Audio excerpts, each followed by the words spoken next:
Hey there, guys. Alright, today we are back with some more of the Great War. On to week 136. Conrad von Holzendorf loses his job, and Nivelle's coup. For those maybe unaware that are not a part of the Discord, as of recording this, the day I am recording this, yesterday, I got rear-ended. So we'll see how my energy levels are doing for the next several videos. The car might be totaled.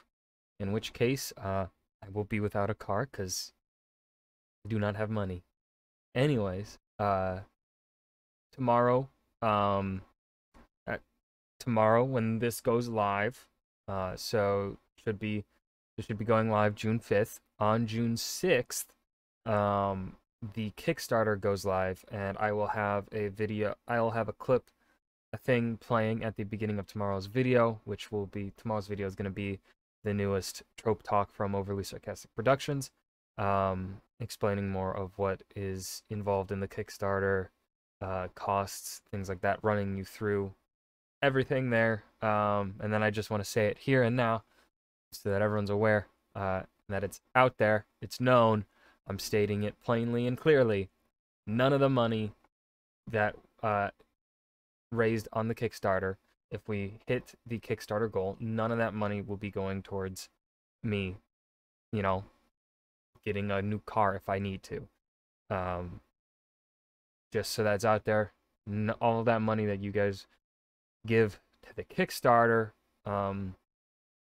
it will be only going towards getting the book edited, cover art, published, and extra things that will be stated in stretch goals on the Kickstarter. So tomorrow it goes live. Go check out the link in the description box below for it. You can follow the pre-launch page and you should be notified when it goes live, or just watch my video tomorrow for when it goes live. You will get I will be providing a copy of the prologue plus the first 5 chapters of my novel so that you guys can read it, see if you like it, and I feel like get decently far enough. It's like 70 plus pages of writing to get interested enough in this. I feel like by that point maybe you will be hopefully interested in the story. Those first 5 chapters hopefully will be enough to tell you whether or not this is a story that you would want to read. So yeah, because I don't like the idea of just posting a Kickstarter asking you for money and not providing you with anything, especially as someone who has never. If I had published multiple books by now, maybe this would be different. But since I have never published a book before, so no one's ever really seen my writing, I'm not comfortable, just asking for money without providing my work to show, hey, this is what I can do. If you believe in it, here's the Kickstarter. Anyways, that fun stuff is out of the way. Let's go ahead and dive into the Great War, week 136. Over the past few months, we've seen political shakeups and changes in the high commands of pretty much all of the warring nations. Hirings, firings, and devious machinations. And another big one came this week when the French tried to take control of the British Army.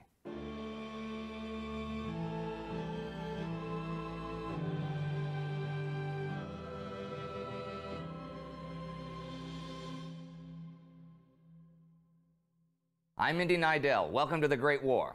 Last week, the British attacked Ottoman positions on the Tigris River, forcing the Ottomans to withdraw from both Kut and Sani. Man, again, I love this fucking map. The color coordination of like the occupied territories. Although, why is Serbia not colored the same as Romania and Albania? A little weird.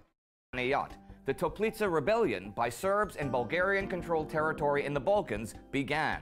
British troops advanced on the Western Front to surprisingly little German resistance, and a telegram emerged that showed Germany was trying to manipulate Mexico into war with the US, though it was not made public. It was made public this week, though, and a lot of people denounced it as a forgery since they couldn't believe it to be true. But German Foreign Minister Arthur Zimmermann, who had sent the telegram, soon announced that it was genuine, and Germany was indeed offering loads of cash, and Texas, New Mexico, and Arizona if Mexico would go to war with the U.S. There was a big outcry in the States, as you may imagine, and the U.S. and Germany were one step closer to war. The Japanese government denied receiving a similar proposal.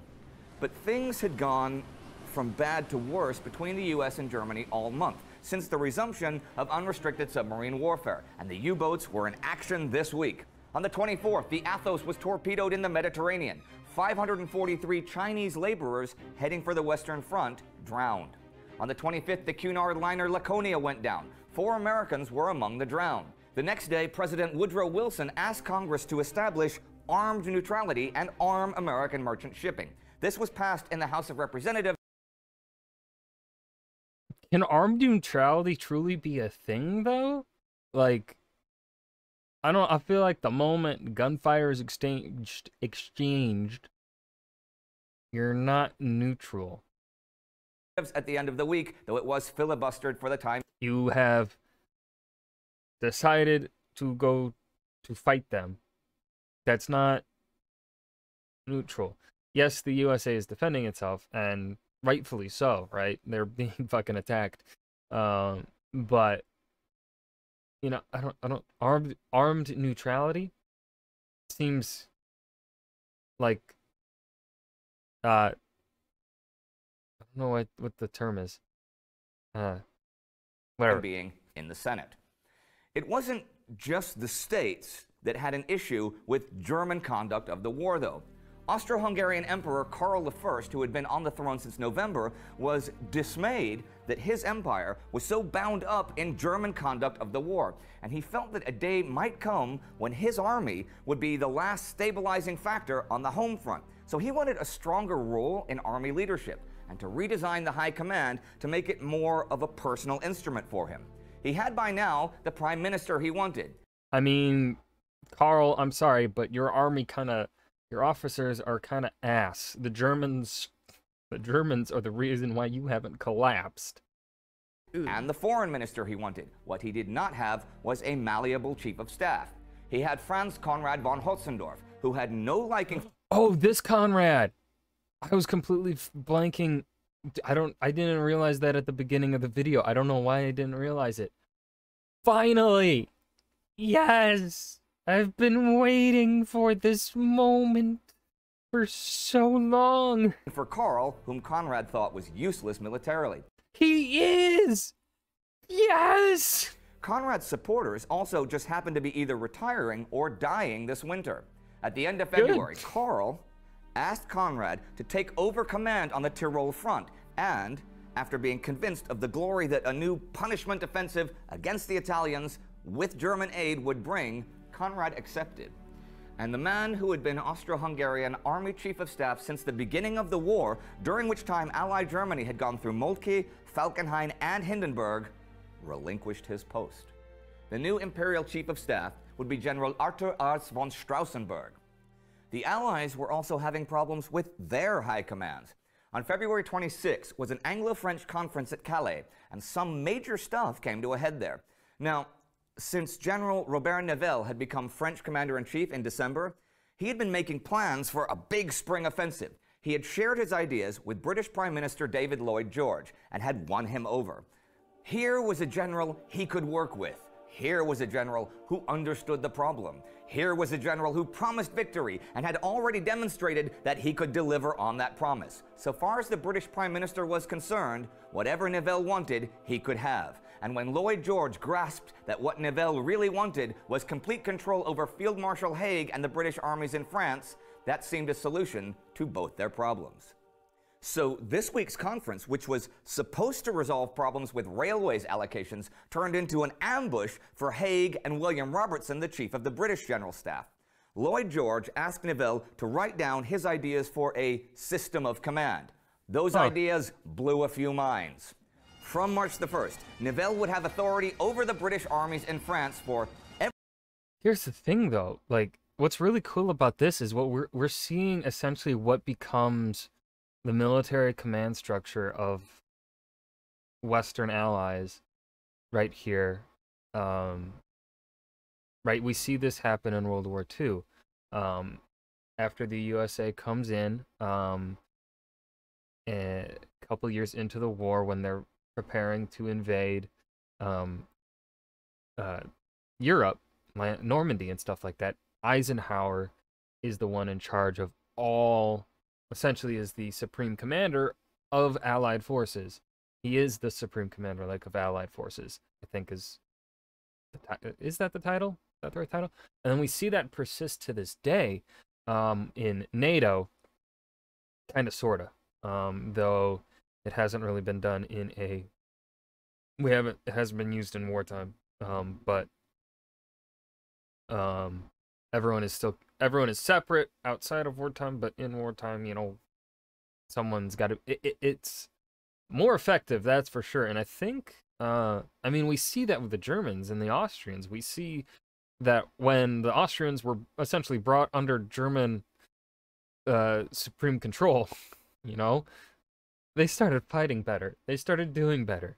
There's a more coordinated effort. So it's more efficient, more tactical. Would tactical be the right word for that? I'm going to assume it is. But yeah. Yeah. Everything having to do with operations. It's just really cool to see just how much military command structure is kind of coming out of World War I here. And it hasn't changed since World War I, pretty much. Plans and their execution, allocation of supplies and reinforcements, and the strength and boundaries of the armies. The 5 British armies would come under Nivelle's direct control, though the British would retain control of personnel and disciplinary matters. This would leave Haig with no armies to command, and Robertson with literally nothing to do.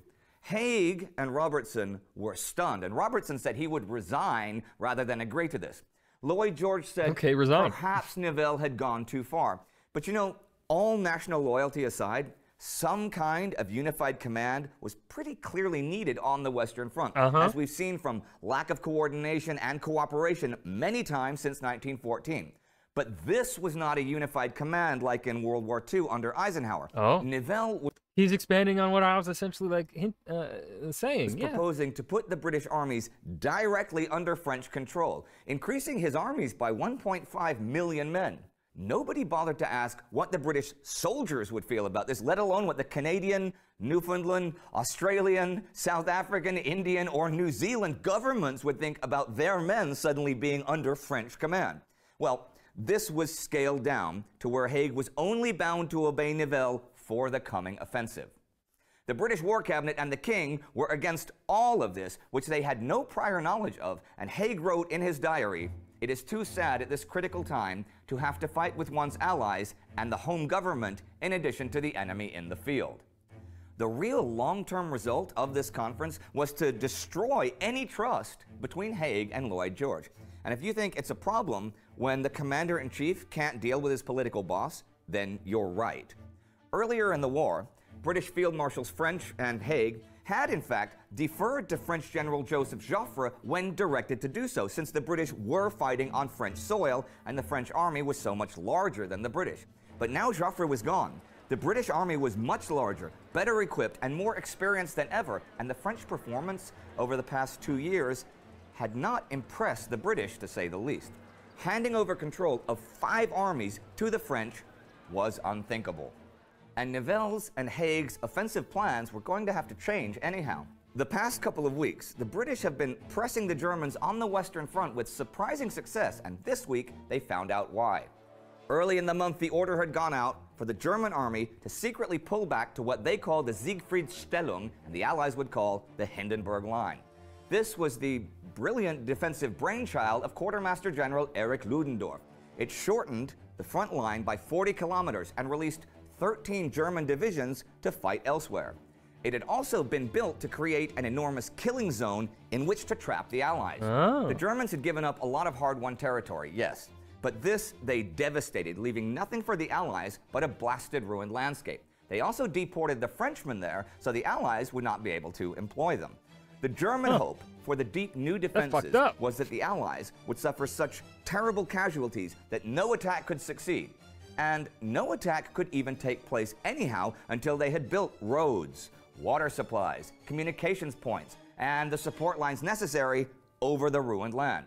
This week, the withdrawal. Dude, the overhead of trenches is just so cool. It's just the like how terrain shifting it is. Like you don't when you think of a trench, right? You're just digging into the ground. You know, it doesn't at first glance, it doesn't really sound like something that's entirely changing much to describe it as best as possible. But then you look at the pictures, the overheads of World War I trenches, and you're like, what the fuck? Withdrawal was in full swing from the river Ancre as the British advanced. The British were also advancing in Mesopotamia. On the 24th, on the Tigris River, the British took Kut al-Amara and 1,730 Ottoman prisoners. Ottoman losses in Mesopotamia since December are 20,000 men. Loads of supplies and arms were also captured or destroyed. But should British General Sir Stanley Maude carry on to Baghdad? Could his 4 divisions handle the Turks? He didn't want a repeat of last year when the British had outpaced their supplies and reinforcements and were forced to surrender. But he had faith, and the pursuit to Baghdad began. And we reached the end of the week, the British advancing on the Western Front and in Mesopotamia. The Serbian Toplica rebellion taking Kuršumlija, Lebane, and Prokuplje in the Balkans. Nivelle trying to take the British army. Some major U-boat action, and the US and Germany sliding closer to war. And Franz Conrad von Hotzendorf lost his job, which with a short break he had held since 1906. That is a long time, as we've seen, for a chief of staff. Didn't deserve it. To our regular viewers and fans, Conrad is, maybe together with August von Mackensen, the most popular wartime character on this channel, and we've played up his failings quite a bit. He was, in many ways, a ridiculous character. But never forget that it was Conrad who, in the months leading up to the war, petitioned the emperor 24 times to make war on Serbia. Conrad, who... Okay, I don't see how this is helping Conrad's case here. Dreamed of an empire that stretched across the whole Balkans and possibly the Middle East. And Conrad, who was undoubtedly one of the major architects of this war, with its casualties in the tens of millions. None of that helped his case, Indy. I don't know what you were kind of trying to do. Like, we've talked about his failures a lot. Sounds like more failures as a person.